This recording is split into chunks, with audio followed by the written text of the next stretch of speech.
Today, our topic is called nonverbal communication. The nonverbal communication, as you know, the name sort of tells us right away, is the kind of communication that's done without the use of words per se. When you don't use the verbal codes, when you don't use anything that has denotative or connotative meaning. And usually, this nonverbal communication that does not transmit messages with the use of words, usually in most courses, there are two or three types of nonverbal communication that teachers talk about. I'm going to talk to you about 1, 2, 3, 4, 5, 6, 7, 8.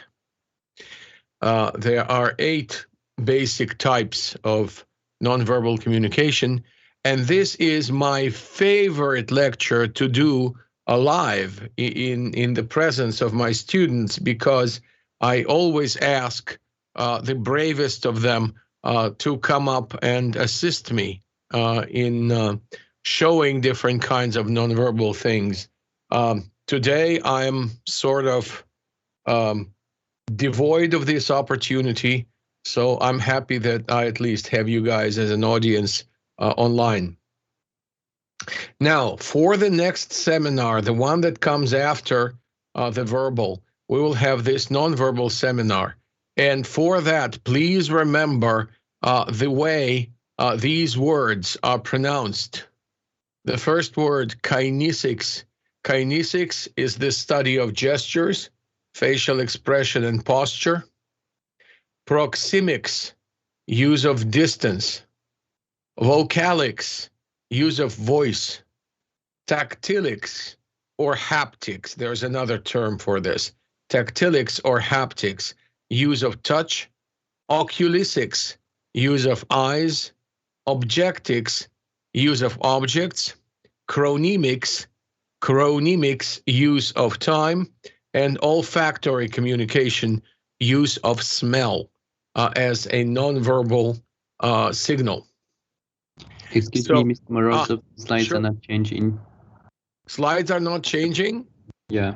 How about now? No? No. Let me try and share this again. Okay, let's see if I can.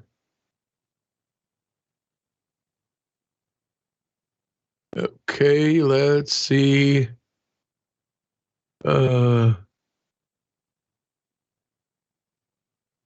Okay, can you see it now? Guys? Well, we can see the presentation, but yeah, the slides are changing. Thanks. Changing now. Okay. All right. This is something that, are they changing now? Changing? Not changing? No. Not changing? Okay. How about now? Changing? Yes, they do. Okay. So I will have to stay like this. Okay. So the names of the nonverbal communication types. Kinesics, use of gestures, facial expressions, posture. Proxemics, use of distance. Vocalics, use of voice. Tactilics or haptics, use of touch. Oculisics, use of eyes. Objectics, use of objects. Chronemics, use of time. And olfactory communication, use of smell. So 8 nonverbal behaviors that we will talk about it today. The first nonverbal communication that we're going to talk about is kinesics, and it's the communication of using gestures, by means of using gestures. And here you can see 5 types of gestures, and I will try to illustrate by going online. Okay, can you see me now? my beautiful face? Yes. Okay. All right. The first type of nonverbal communication, kinesic communication, is called emblems. Emblems are nonverbal signs that stand for words, such as victory, or good job, or hello. These are emblems. You will understand, of course, that emblems can be very, very different for different um, cultures. For instance, a friend of mine told me that in Russia, this is good. And in Greece, where he came from, that's not a very good gesture. That means someone is wishing you not a very good future. Uh, and so when someone showed him the thumb, he was why? Why did I do something wrong? No, you didn't. You were good. And he didn't understand because emblems are different. Also, for instance, the victory sign means a whole lot of different things if you turn your hand around. Or the famous middle finger that meant nothing to me when I first went to America in 1990. I had no idea what that meant. But I can, I know it now, so now it has a meaning for me. The next type of nonverbal behavior is illustrators.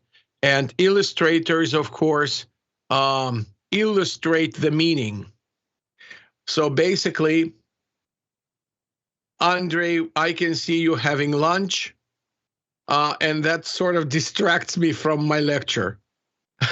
Okay.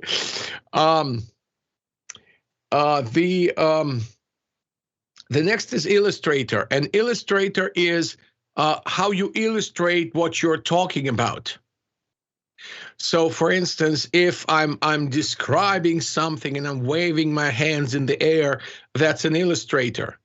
If I say, please write a little bit, and I give you an illustration sign of how much I want you to write, that would be an illustrator. Again, different cultures illustrate in different amounts. Spain, the Spanish culture, is rich with illustrators. Latin American cultures are rich with illustrators. Koreans and Japanese are usually very restrained in their use of illustrators. The next type of nonverbal behavior is a regulator. A regulator is a sign that you give to say that you are done talking or that you invite somebody else to speak. Regulators include like bending forward is a regulator, meaning I want to speak. Leaning back means I'm done talking. Looking away means I've done talking. So all these gestures and changes in posture indicate that you have done doing your turn. The next is adapter. And adapters are gestures of adapting yourself to the environment. See, I've grown very long hair because I've been quarantining myself, can't get vaccination because of counterindications, and can't go outside really because I have bad lungs. So I'm sitting at home and I've grown my hair very long. And so now I'm using all these adapters trying to straighten up my hair. That's an adapter. Yeah, if your clothes don't fit you very well and you start adjusting your clothes, that's an adapter. If you itch somewhere and you decide to scratch yourself, that's an adapter. Again, adapters are regulated by cultural norms. In most cultures, it is inappropriate, for instance, to pick your nose or to belch. And in America, it's perfectly fine to belch if you say, excuse me. And in China, it is even considered to be very polite to tell the hostess that you're enjoying the meal that she prepared for you. If you belch at the table loudly, happily. So adapters, again, are very, very different from culture to culture. So if you investigate kinesics for the purpose of your presentation on nonverbals, you will have a lot of material to deal with. And the last gesture type is affect displays. Affect displays are gestures showing your mood. So if I say,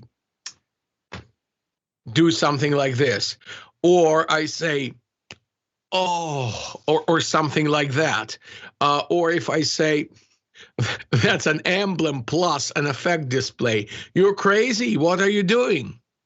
So all these gestures communicate lots and lots of messages that are very much often culturally specific. So what you have to do is watch very carefully which nonverbal behavior you are using in which culture.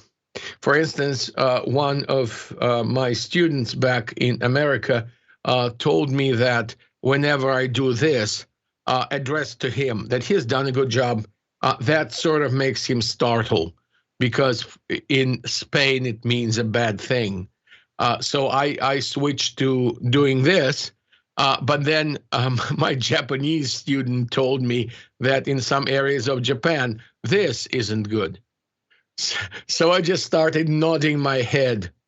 And then my Bulgarian student told me that when you nod your head like this, many old Bulgarians will consider you saying no, while young Bulgarians, he told me, no longer do this. They do it the universal way. Does anybody know how things have changed in Bulgaria? Do the young people nod and shake their head the way most Europeans do? Anyone with experience? Because previously, Bulgarians, when they did this, it's no. When they did this, it's yes.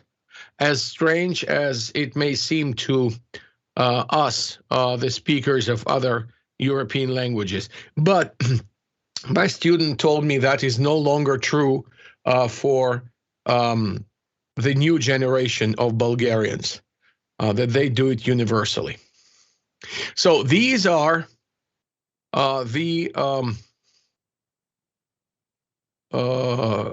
five types of kinesics. Okay, do you see the slides again?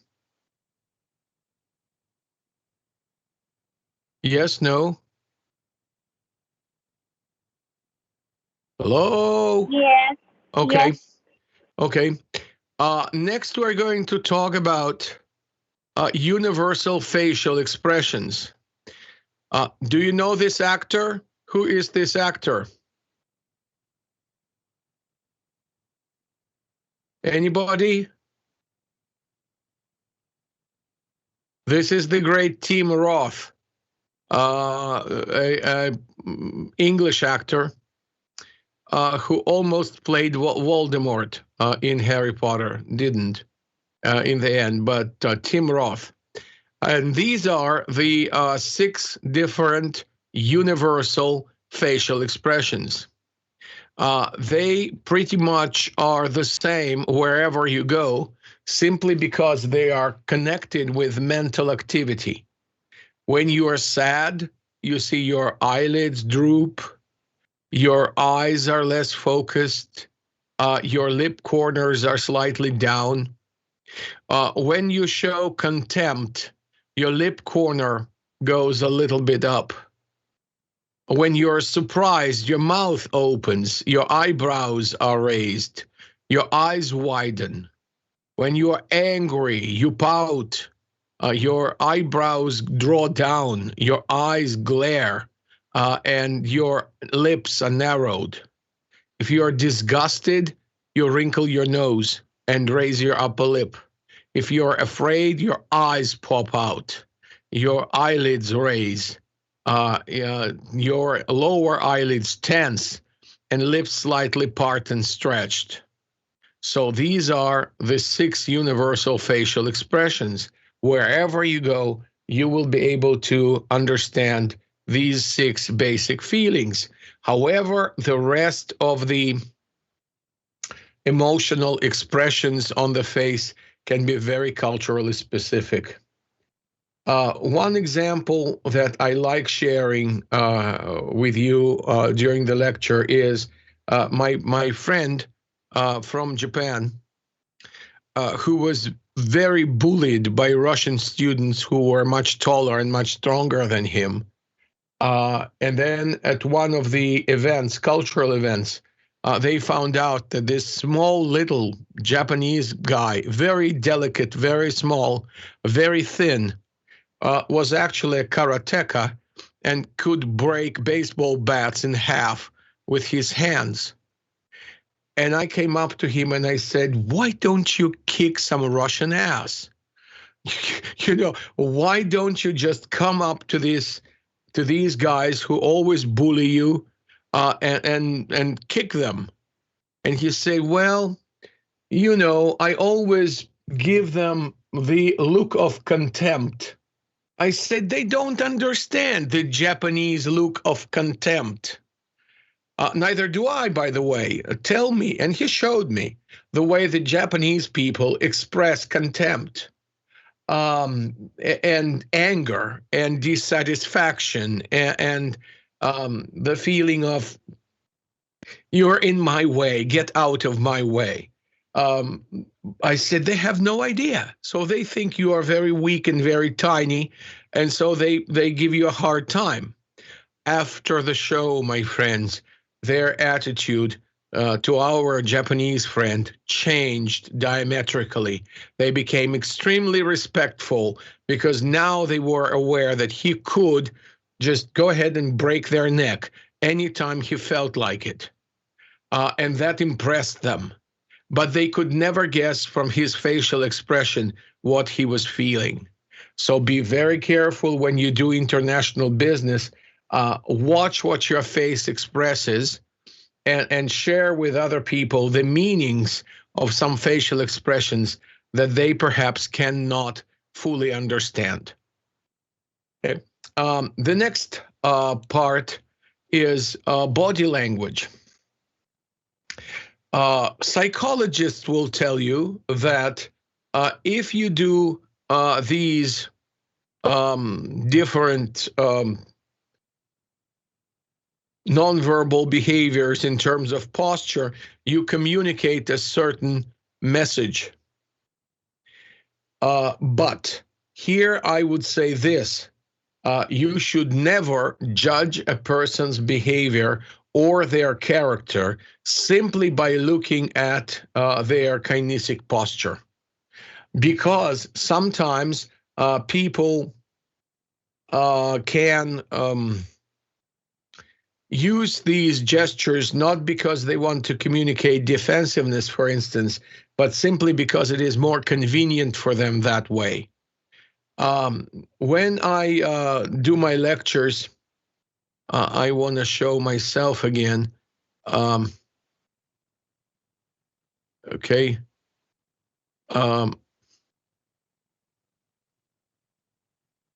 If I do this, if I fold my hands, I do it when I want to listen very hard because my hands are very fidgety. And when I fidget my hands, that, of course, distracts me from listening. So when I listen very hard, what I do is I fold my arms and I sometimes even close my eyes. And that means I'm ready to listen. And I don't want people to conclude that what I'm doing is because I am not trying to listen, that I'm being defensive or I'm hiding my eyes for some reason. So never conclude just based on observation. Okay. Next thing that I want to talk about is the seminar question. Do you see it now, the seminar question? Yes. Yeah, okay. Yes, The seminar question on kinesics. Choose any particular interesting kinesic behaviors in your culture that you're studying, or perhaps both, and consider what they would have to share with the Russians and what Russians would have to share with them about our kinesics. So that's the kinesic question. Oh, the next, my friends, is my favorite, and I love calling somebody to come up and demonstrate proxemics. Proxemics is the use of different zones in communication. The closest is the so-called intimate zone.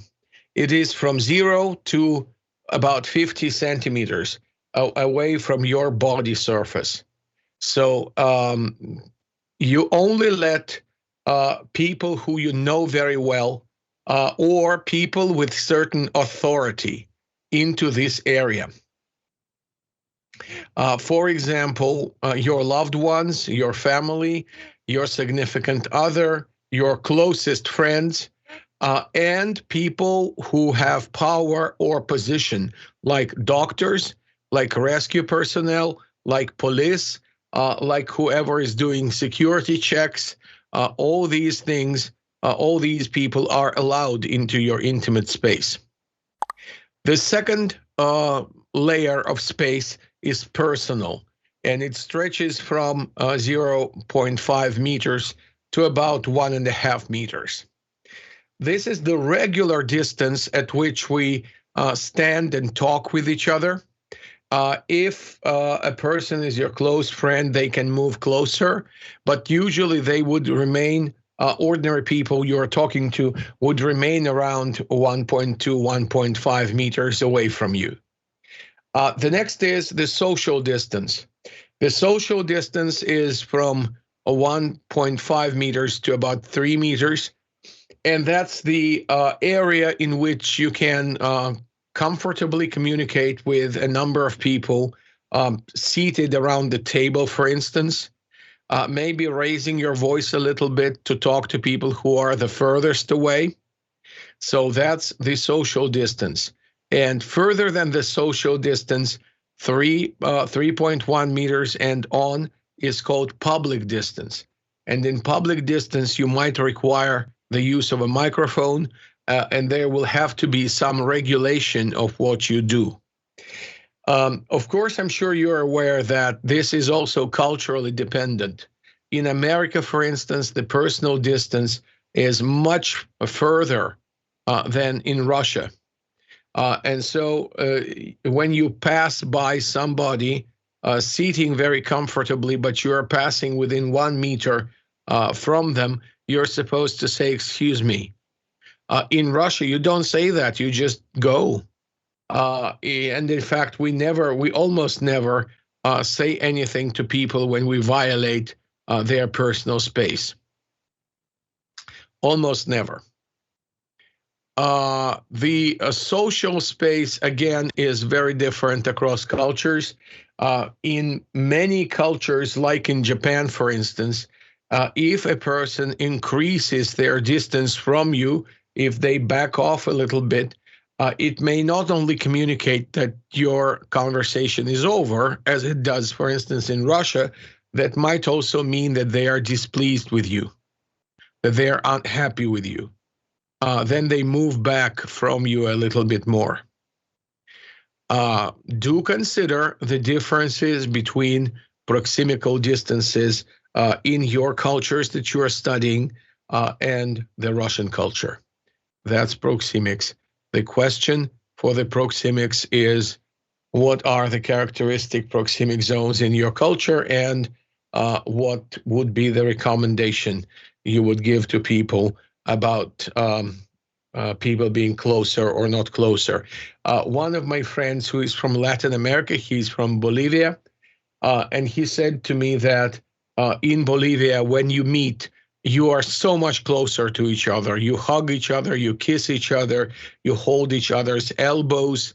My friend from Turkey, when he met me after the summer break, kissed me on the cheek and explained that this is a very typical greeting between Turkish men.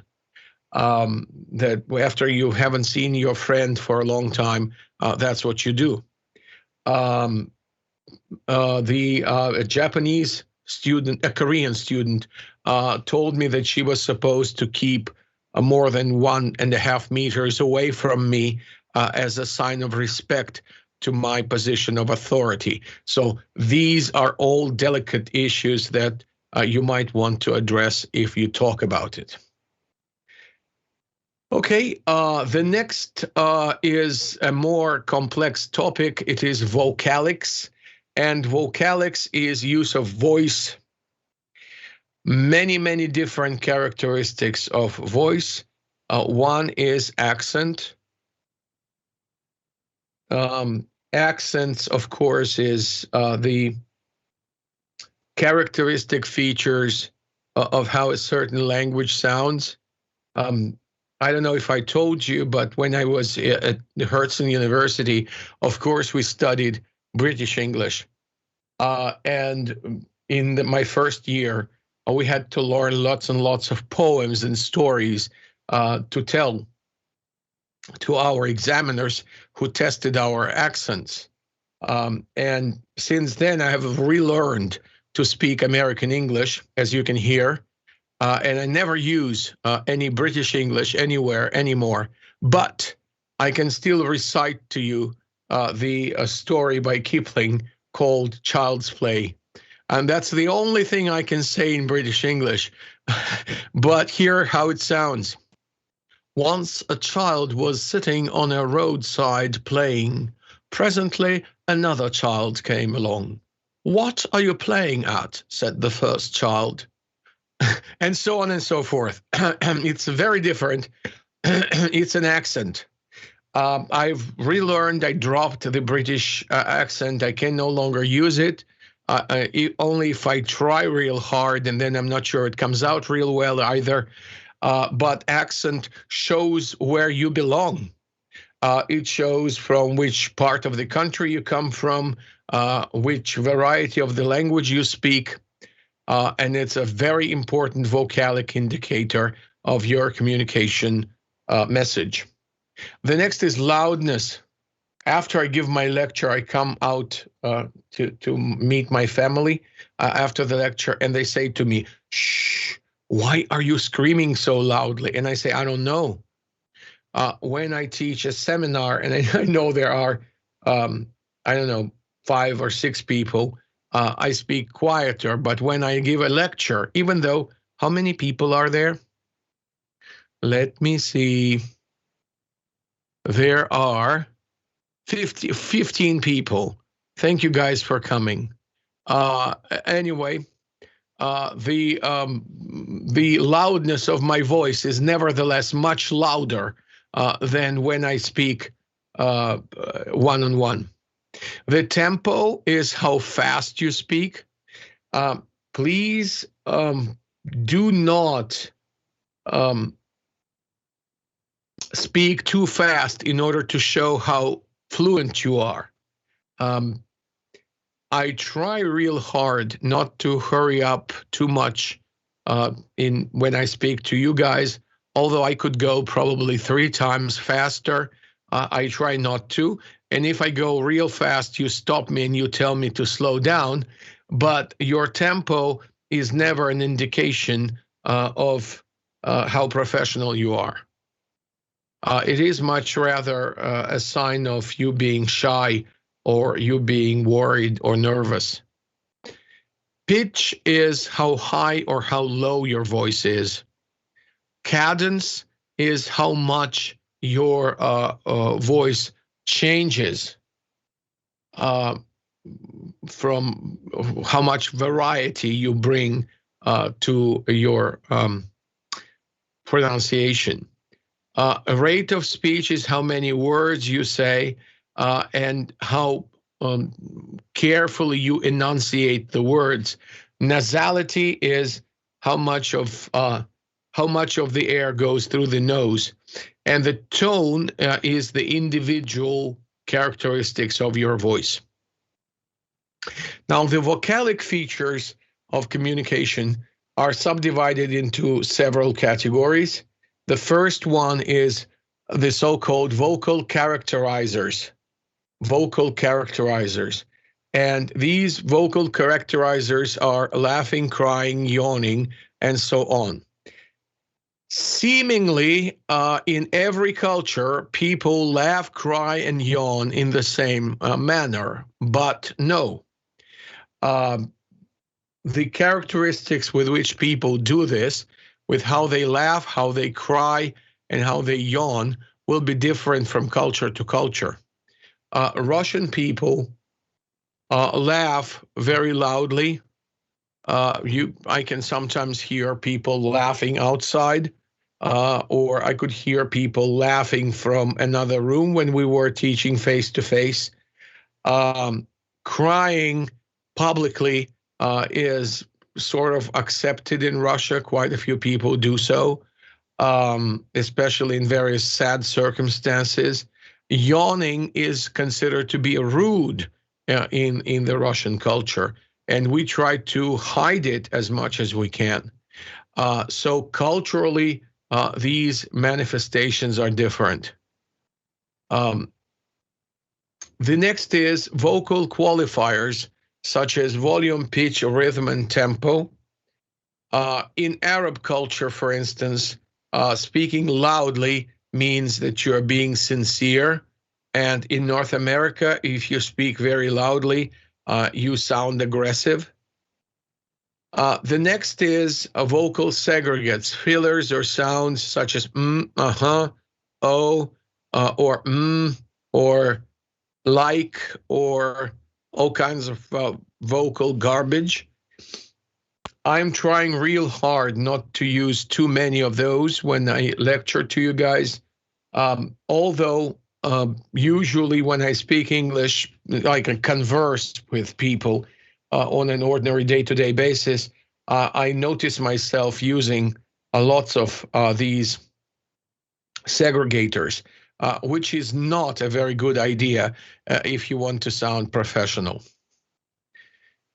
Okay, and the speed with which people talk offers various interpretations. Why are you speaking faster or slower than most others in your culture? What is this communicating? Maybe you don't have time? Or are you nervous, or are you tired and you want to get through it as fast as you can? So vocalics is a very rich area to explore. So if you choose to talk about vocalics, do so. It's a great nonverbal behavior.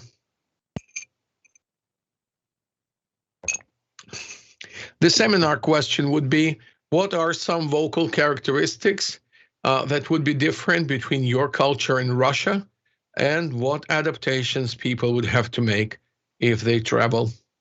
What will they have to learn? The next is my favorite to show. Ooh, I wish I could show you guys. That is just so interesting to see face to face. Anyway, there are the so-called A, B, and C touch zones. The zone A, and let me once again show myself. The zone A is basically your hands. It is the parts of your body that when you touch somebody with that part, it's absolutely acceptable, mutually consented, and doesn't cause any unpleasant feelings. So basically, it's your hands.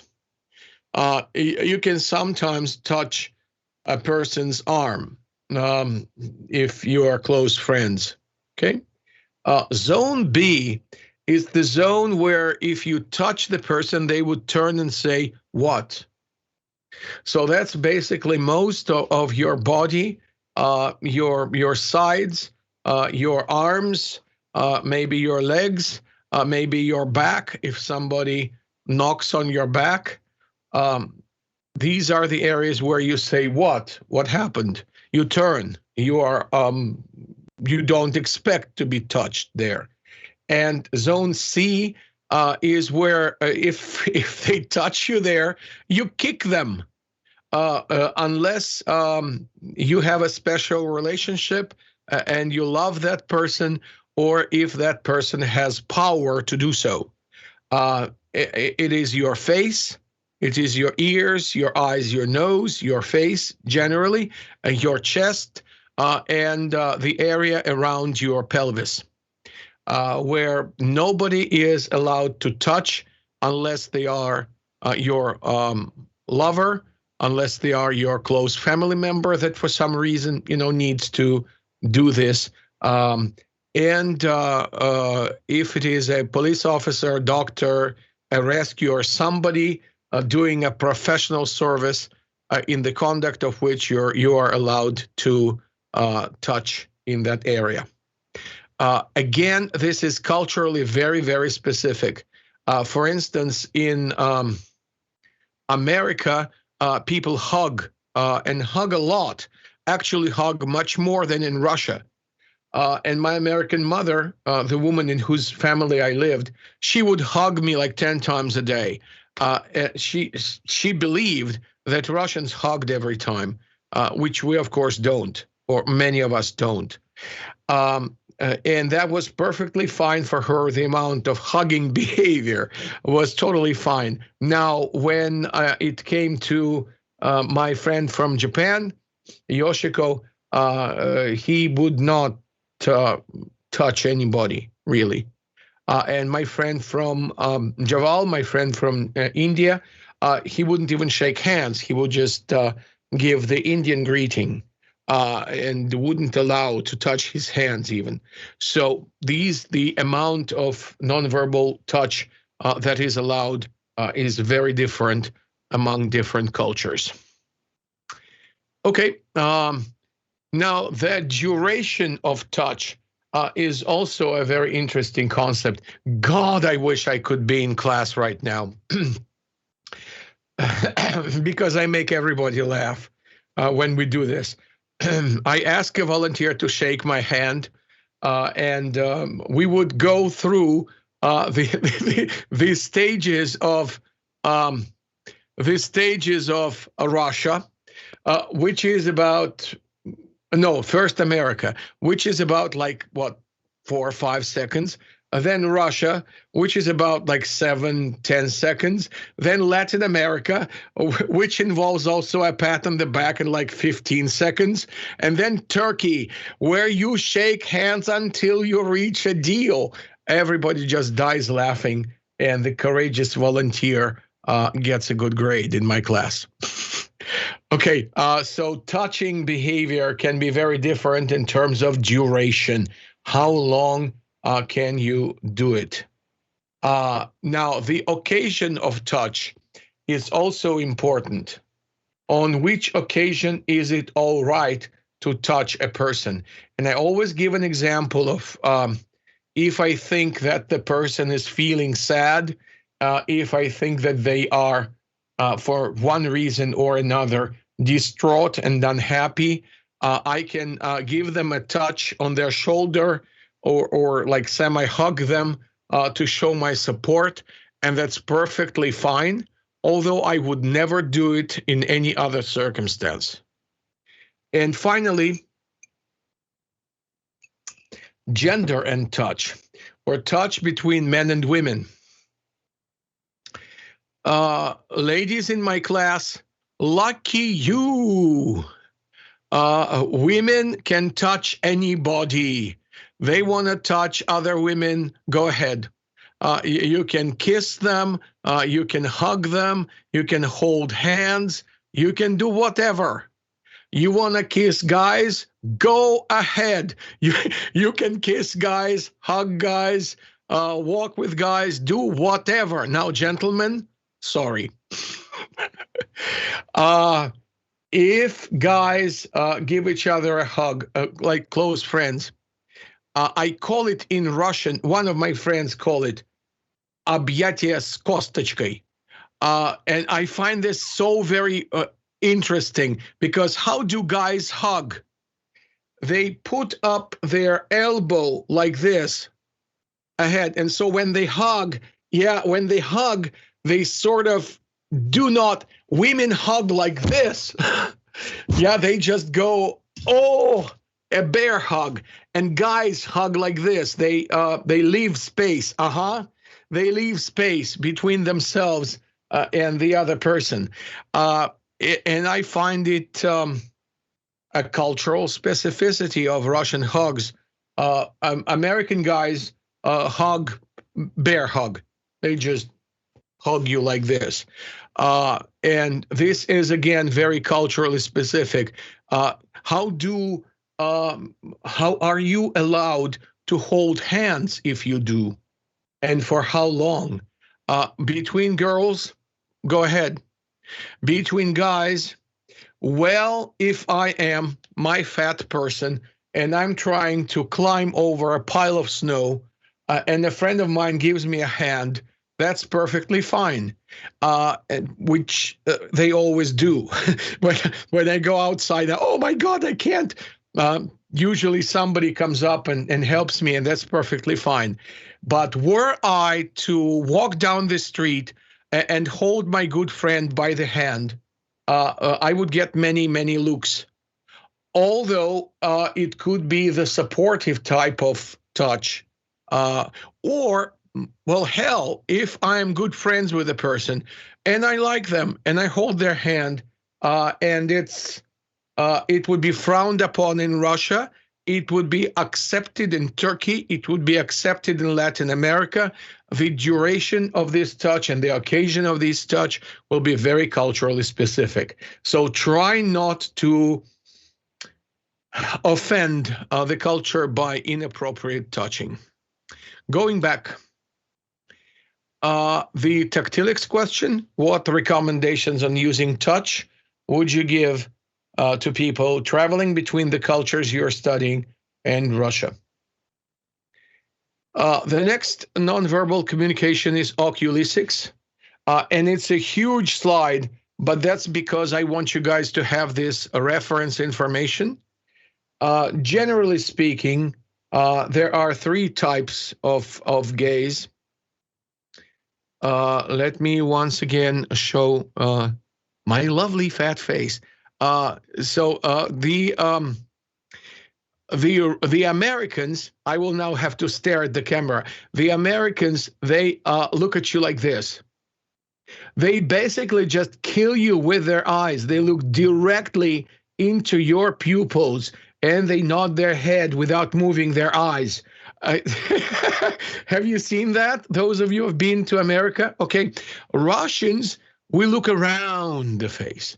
So if I were to look at the camera in the Russian way, my eyes would wander around the camera area a little bit. Now, if I were from the Japanese culture, I would look at the camera like this.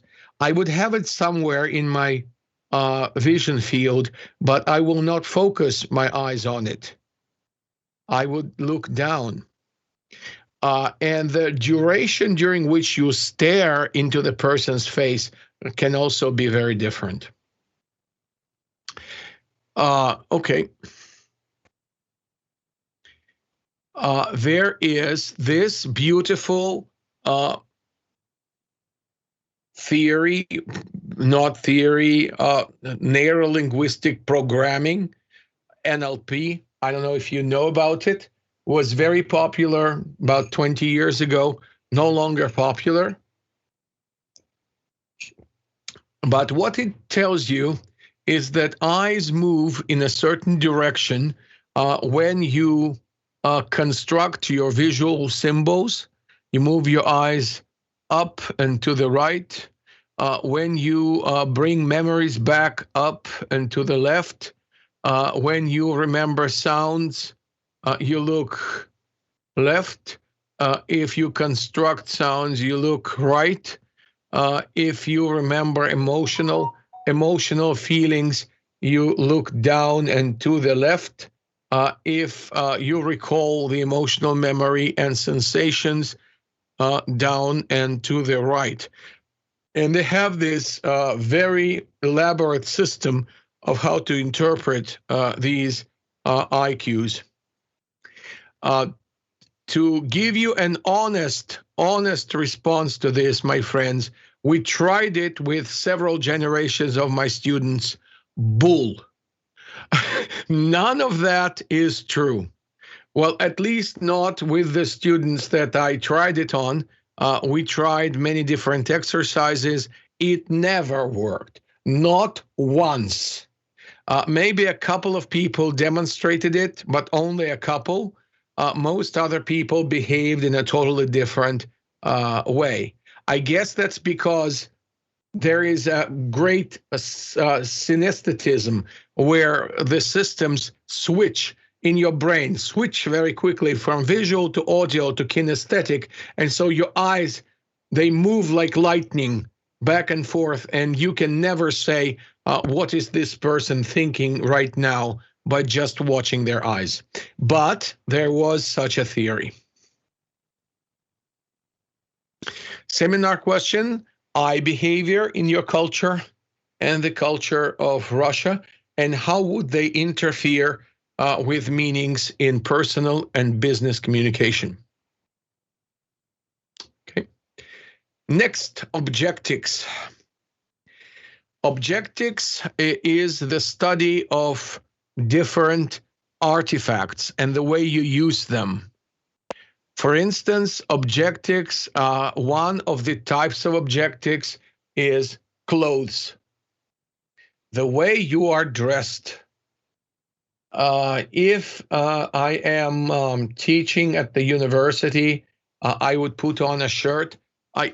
I hate wearing ties. I know that most professors would wear a tie, but it's very tight for me, and I don't want to Zhirinovsky around with the tie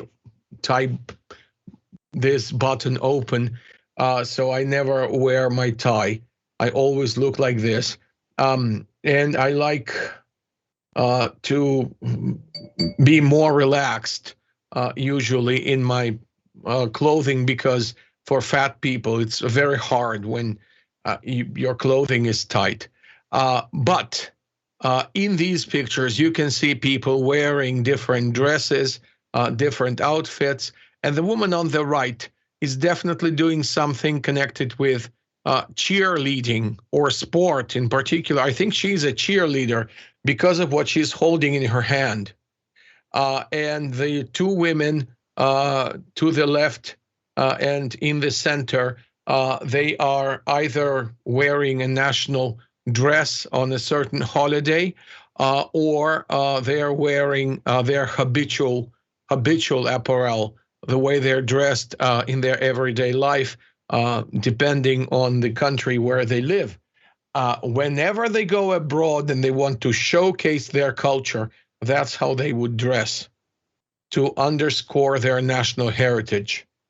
And your clothes and even the color of your clothes communicates a whole lot about your mood, even your age, even your social class, even your religion. So be very careful when you communicate something with your clothing without actually meaning it. Okay.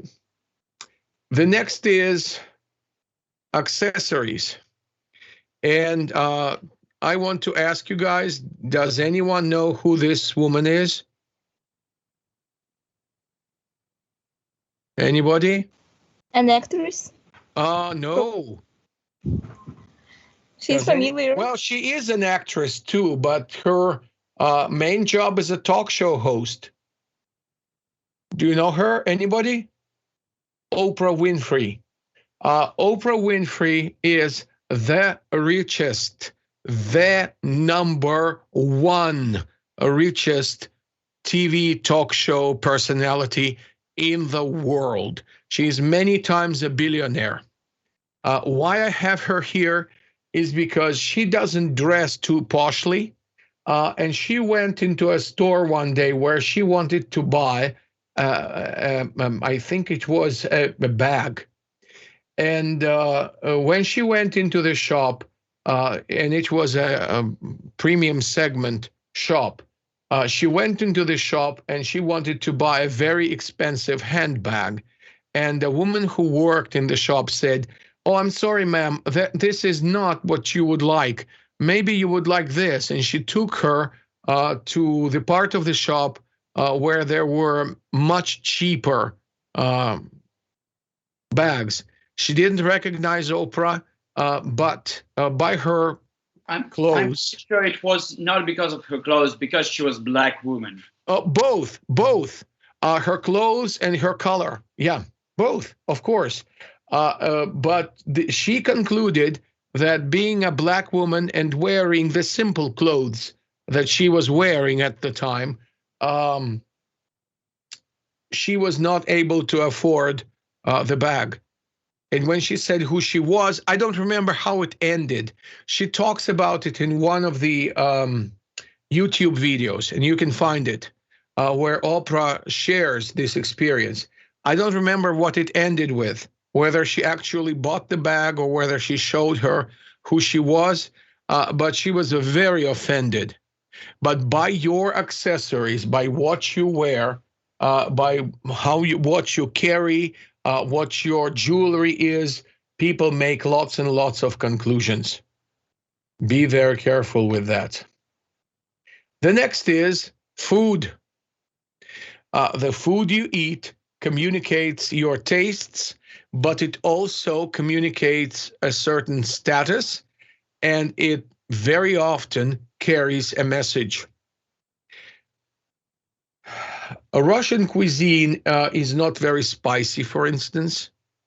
Our culture is pretty bland.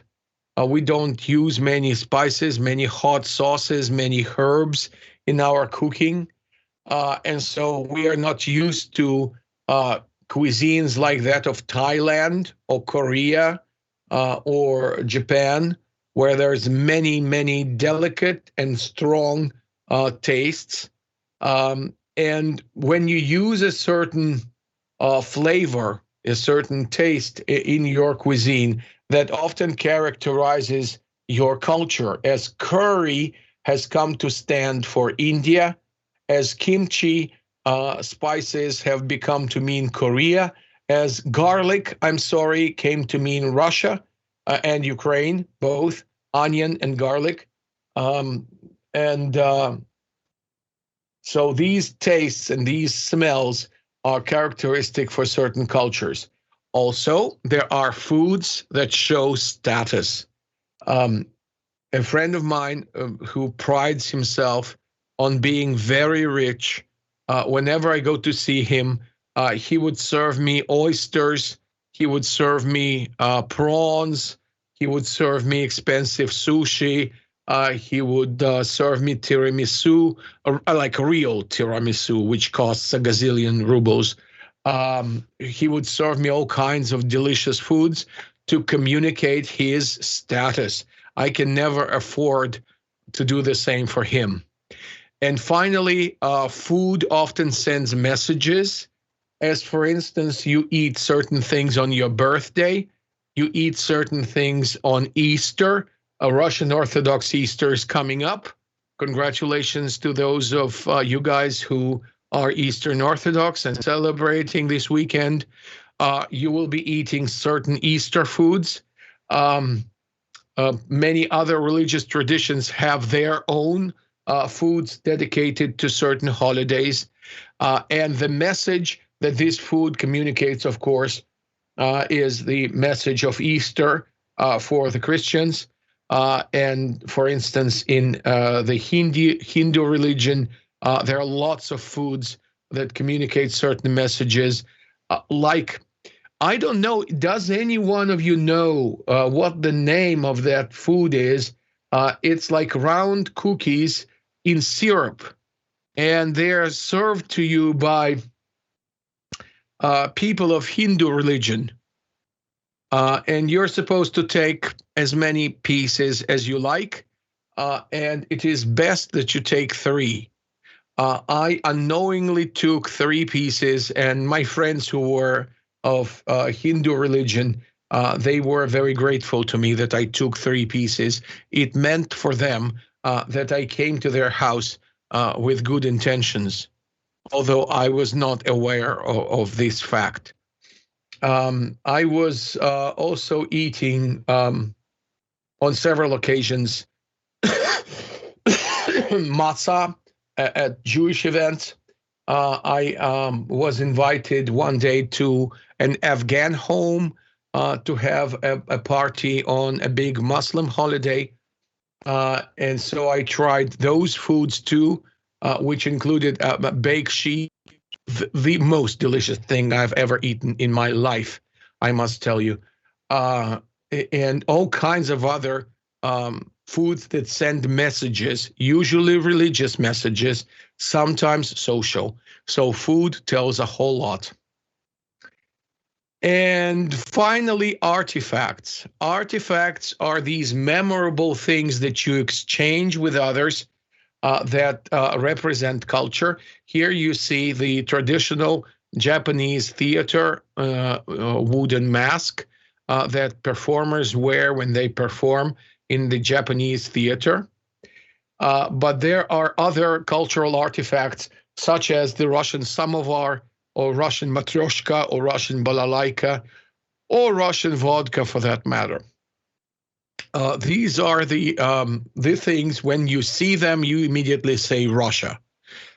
There are many things like this that go to America, like jeans, like cowboy hats, like, I don't know, leather belts, like anything of cowboy culture, which is associated only with America, kimonos that are associated with Japan, different kinds of other wear associated with certain cultures.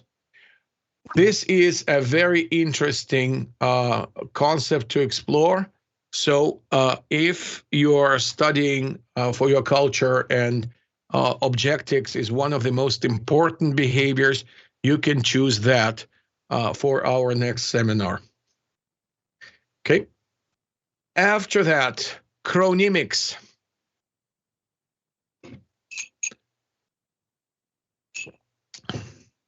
Now, most people are mostly either mostly monochronic or mostly polychronic. But there are, of course, people who are a mixture of the two. What are the monochronic people? Monochronic people are those who do one thing at a time. They are very scheduled. They have a very strict agenda. They focus on task. They first look to complete the most important job, and they're always prompt. And polychronic people can manage several activities at the same time. They're flexible about time. They never had a strict agenda.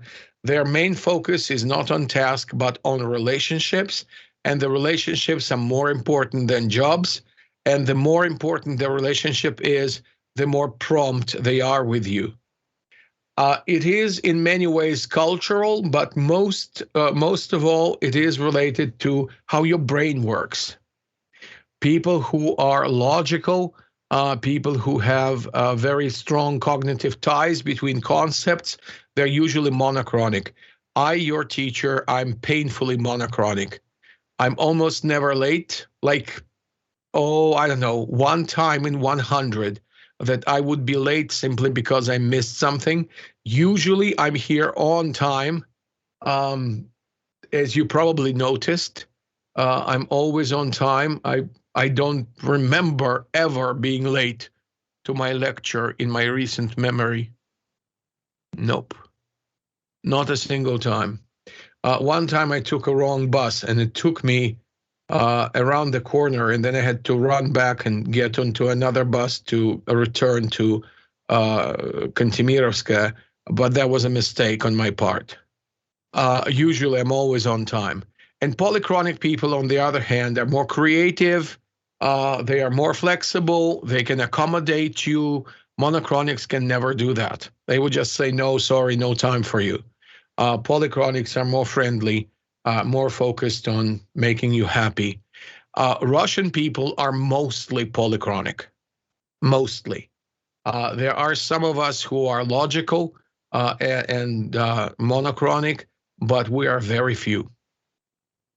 Okay, that's the chronemics. Those of you who want to talk about the chronemic issues, do so. For instance, in communication between Germany and any Latin American culture, there would be lots of chronemical problems.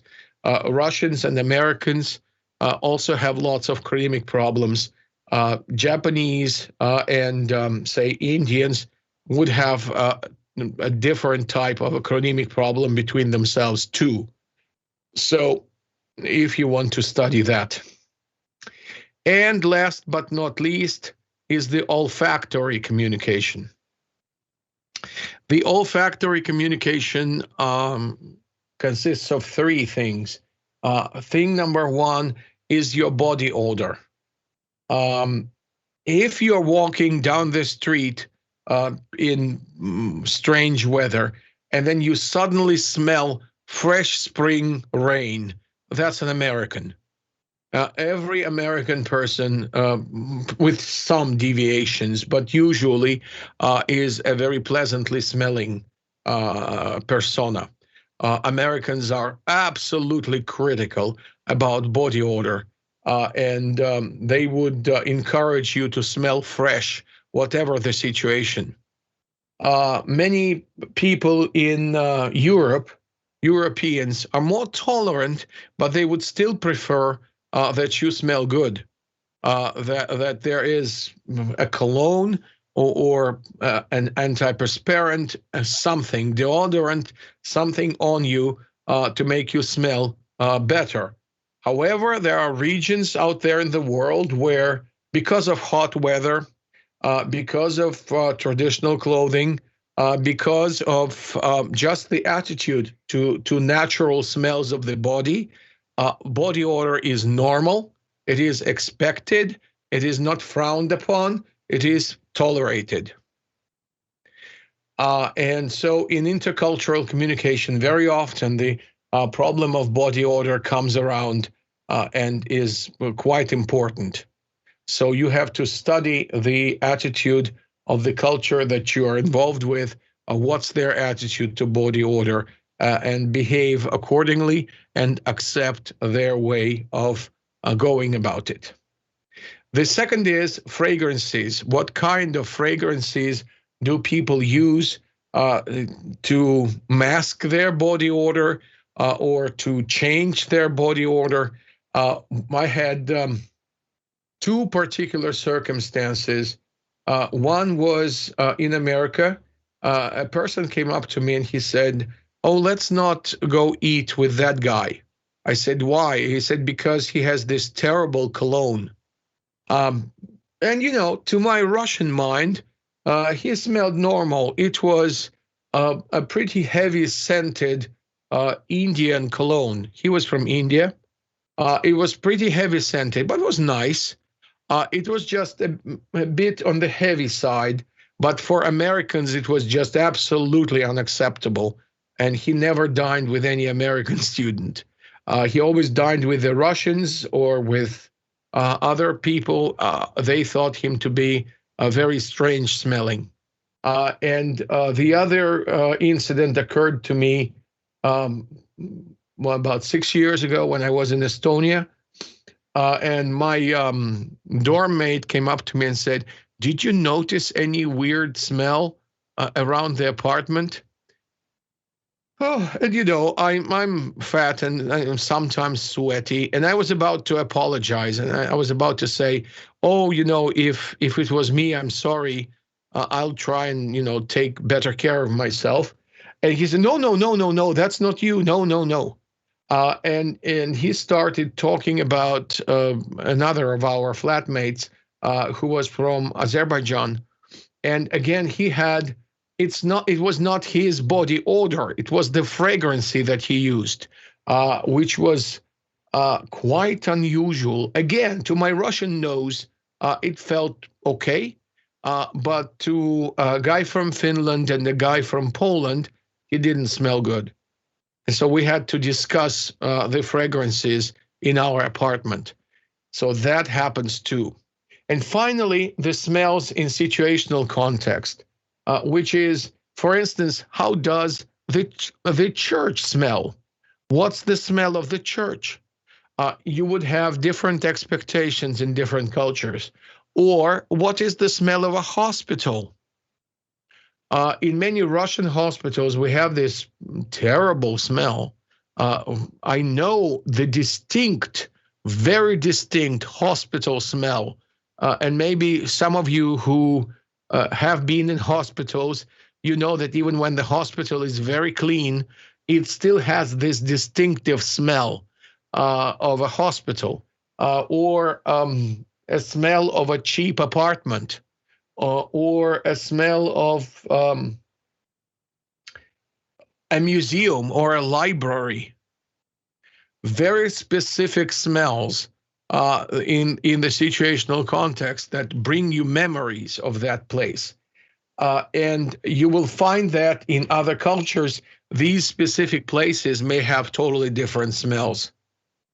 As for instance, go and smell a supermarket in Russia and a supermarket in America, are very different smells. Smell a church, a Russian church, and then go smell a Greek church in America, which also be an Orthodox church, but would smell very differently. Or go smell a library, the Russian library and the library, I don't know, in Estonia. I was in one Estonian library that smelled like new computers to me, not like old paper books.